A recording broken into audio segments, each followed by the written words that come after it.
Video പഴഞ്ചൊല്ലുകളെ കുറിച്ചാണ്. കാക്കയ്ക്ക് തൻ കുഞ്ഞ് പൊൻകുഞ്ഞ്. സ്വന്തമായതിനോട് പ്രത്യേക മമത. കാക്കയ്ക്ക് തൻ്റെ കുഞ്ഞ് എത്ര കറുത്തതായാലും പ്രത്യേക മമത ഉണ്ടായിരിക്കും.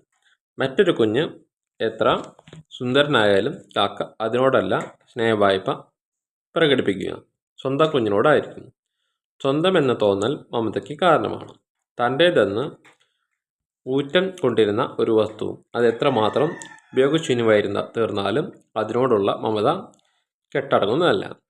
അർജുനന് ഗാണ്ഡീവം എന്ന വില്ല് വളരെയേറെ നേട്ടങ്ങൾ ഉണ്ടാക്കിക്കൊടുത്തു. ശ്രീകൃഷ്ണൻ്റെ സ്വർഗാരോഹണത്തോടെ ആ വില്ല് നിഷ്പ്രയോജനമായി തീർന്നു. ഒടുവിൽ അത് അർജുനന് സമ്മാനിച്ച അഗ്നിദേവൻ തിരിച്ചു കൊടുക്കാൻ നിർബന്ധിച്ചു. എന്നിട്ടും ആ ഗാണ്ഡീവം കൈയൊഴിയാൻ അയാൾ മടി കാണിച്ചു.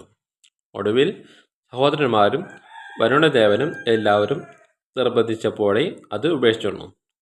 പ്രത്യേക മമതയുള്ള ഒരു വസ്തുവിനോട് നമുക്ക് തോന്നുന്ന ആ അടുപ്പം അത്രയും അഗാധമാണെന്ന് ഈ കഥ സൂചിപ്പിക്കുന്നു. ഇന്നത്തെ വീഡിയോ ഇവിടെ നിർത്തുന്നു. Subscribe, like, share.